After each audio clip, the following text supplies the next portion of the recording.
l'armée nationale de Côte d'Ivoire, il n'est pas de la police, il n'est pas de la gendarmerie, parce que bon, on connaît, hein, il n'y a pas de blanc. Il pourrait avoir un blanc Métis. de nationalité ivoirienne. Oui, métis, oui, mais... Qui peut être, mais il n'y en a pas Oui. en ce moment-ci. Alors c'est qui? Et ça, il faut qu'on cesse ça. Il faut qu'on cesse ces espèces de sous-traitance avec des barbouzes étrangères qu'on ne connaît pas et qui, dans l'ombre, opèrent. C'est pas bien. Ce sont des jeunes gens qui vont marcher. Quand on leur oppose des barbouzes étrangères, ça les effraie.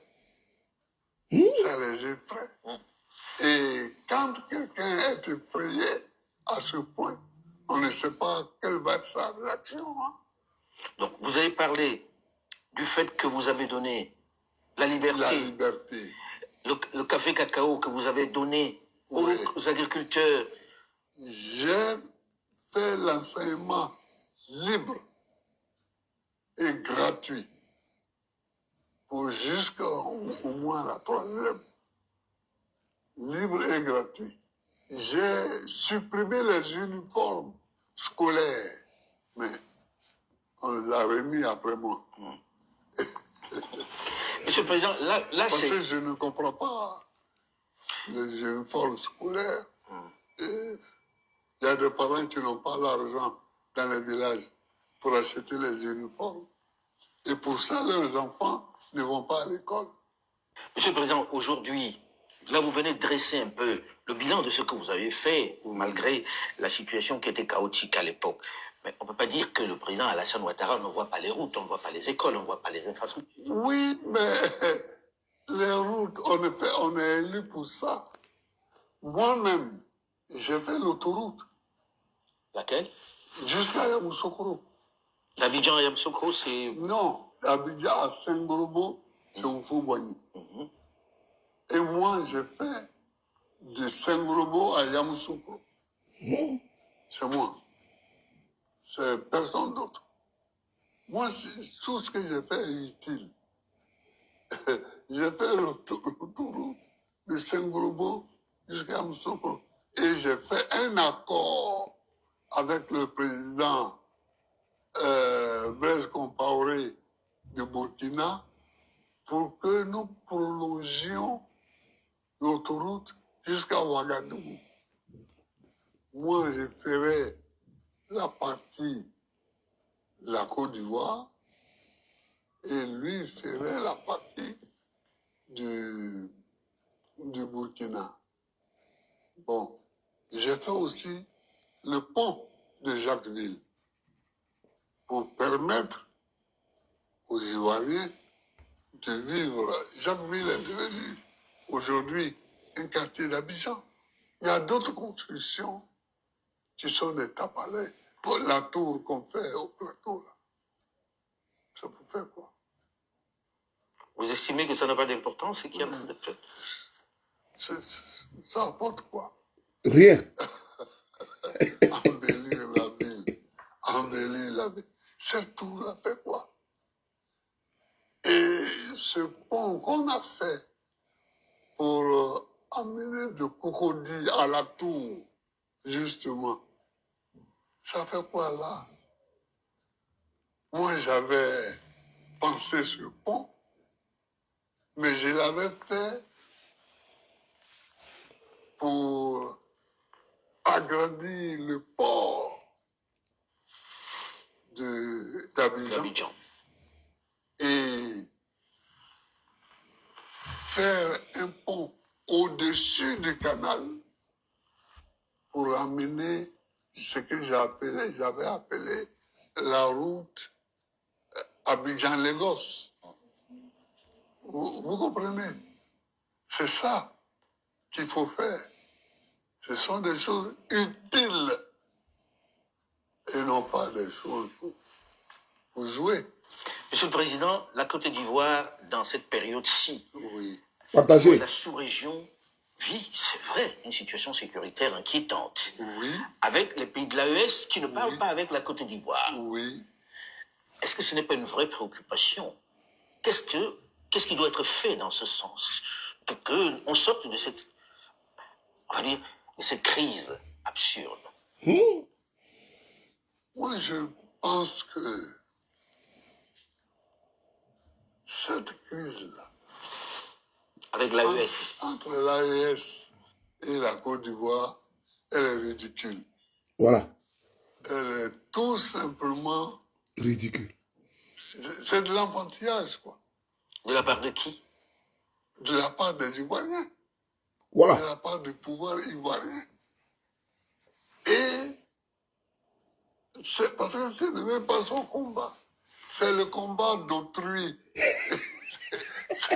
C'est le combat de pays étrangers que la Côte d'Ivoire prend sur son dos. Comment ça? Vous pensez qu'aujourd'hui, Oui. Or, la Côte d'Ivoire ne peut pas vivre sans être en bonne relation avec le Mali, avec le Niger, avec le Burkina Faso. Ouais. Nous sommes un bloc? Nous sommes un bloc. Nous sommes un bloc. Et je ne comprends pas. C'est-à-dire, il y a le Niger, le Mali, le Burkina Faso, le Ghana, le Togo, le Bénin, le Libéria, la Guinée, la Sierra Leone. Voilà. Bon, le Sénégal aussi, même s'il est un peu loin. Mais voilà des pays qui forment un tout. Quand on y ajoute le Nigeria, vous voyez, et on a grandi avec les Nabos du Nigeria, les Ghanéens. Mais en même temps, Président, quand vous parlez de ce bloc, Voilà. si vous permettez, quand vous parlez de ce bloc, Oui. aujourd'hui, il y a l'AES. D'un côté, il y a la Côte d'Ivoire qui est l'un des principaux partenaires de cet AES-là au départ. Oui. Pensez-vous qu'on fait le nécessaire pour que tout soit réconcilié? Que feriez-vous? Moi, je ferais. Si je suis au pouvoir, si j'étais au pouvoir, en 2 semaines, 1 mois, on rétablirait les bases fraternelles Bien. de ce pays. Président, vous avez une envergure continentale. Oui. Est-ce qu'en n'étant pas président, ce n'est pas aussi une tâche que vous pouvez vous donner? C'est-à-dire, est-ce qu'il y a besoin d'être président pour mener cette bataille-là? Oui, oui, parce que là, moi, quand on aura fini avec tous nos spectacles ici, quand on aura fini avec tous nos spectacles là, j'irai certainement faire un tour Voilà. dans ce pays-là pour saluer les jeunes gens, parce que bon, ils sont plus jeunes que moi, pour saluer, discuter un peu avec eux. Mais en réalité, il faut être à la tête de l'État pour régler les problèmes de l'État. Voilà. Moi, je peux aller les saluer, discuter avec eux, leur apporter la salutation d'un citoyen ivoirien, mais les rapports, les relations d'État à État, elles doivent être gérées par les chefs d'État. Qu'est-ce qui, d'après vous, fait que ça coince à ce point-là? Ça fait déjà plusieurs années.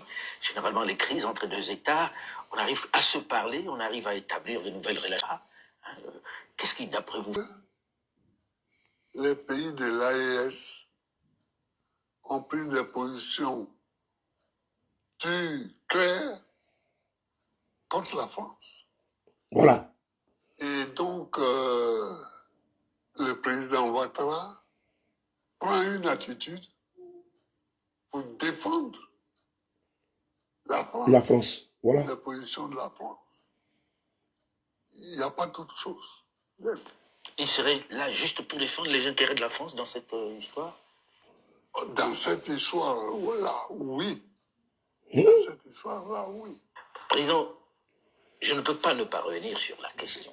Oui, Avec des scénarios qui peuvent se dessiner. oui. Monsieur le Président, samedi, les gens descendent dans la rue ou les Ivoiriens descendent dans la rue. Qu'est-ce que Oui. vous dites? Vous dites rentrer à la maison. Est-ce qu'il n'y a pas le risque que ça dégénère et que vous soyez perçu comme celui qui a demandé aux gens de descendre dans la rue? Non, moi je ne leur demande pas de descendre de la rue, mais je veux dire que des gens s'en vont à ce qu'ils appellent des élections. Moi je considère que c'est un braquage. Ouais, ouais. Il faut bien écouter ça. Je considère qu'il s'agit d'un braquage électoral. Nous tous, on avait déposé nos candidatures parce qu'on croyait qu'il s'agissait d'élections. On s'est rendu compte qu'il s'agit d'un braquage. Je ne donne pas l'ordre aux gens d'aller voter. Voilà. Est-ce que vous leur donnez l'ordre de descendre dans la rue? Or, ceux qui sont dans la rue, je les soutiens. Clair. Ça, il ne faut même pas qu'il y ait l'ombre d'un doute. Merci, Président. Ceux qui manifestent contre ce braquage électoral, Merci. je les soutiens. Merci, Président. C'est dangereux. Merci. Oui, mais c'est mon point de vue. Mais vous Merci, les appelez Président. pas à descendre dans la rue. Non. Mais ceux qui descendent dans la rue pour protester contre cette manière Oui. d'envisager des élections, je les soutiens. Merci, Président. Voilà. Alors, Monsieur le Président, Voilà, c'est de ça qu'il je sais s'agit. qu'il y a quelques semaines, le 11 octobre exactement, vous aviez appelé... On va envahir les rues encore, plus que ça. Contre ce quatrième mandat que vous dénoncez avec force. Quelques personnes sont descendues dans la rue. On va dire qu'il y avait foule. Est-ce que c'est le mode de protestation qui va se poursuivre contre ce scrutin que vous considérez comme un braquage? Je vous ai dit que ce n'est pas une élection qui se prépare, mais que c'est un braquage électoral. Bravo, Président. Je suis content. Quand on fait la politique, dans une telle situation, on proteste. Et on appelle ses amis à protester avec soi. Le Front commun a appelé à une marche le 11 octobre. 2 jours avant, on interdit la marche et on fait un déploiement énorme de FDS, forces De défense et sécurité. de sécurité. Évidemment, la nature de la manifestation change Oui. avec ces deux faits, l'interdiction et le déploiement des FDS. Parce que ceux qui viennent, ils ne viennent plus marcher, ils viennent se battre. C'est ça qu'il faut comprendre. La manifestation qui a eu lieu le 11 octobre et qui s'est poursuivie les autres jours jusqu'à aujourd'hui, qui continue parce que les uns et les autres ne sont pas satisfaits. Les manifestants ne sont pas satisfaits parce qu'ils n'ont pas manifesté pour montrer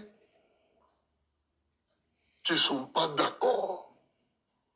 Mais est-ce qu'on peut accepter des manifestations violentes, Monsieur le Président? Est-ce que ces manifestations n'ont pas été interdites parce qu'on craignait de la violence? Mais on ne pense pas la violence. La violence, elle se constate et on la punit. Les gens n'ont pas été violents.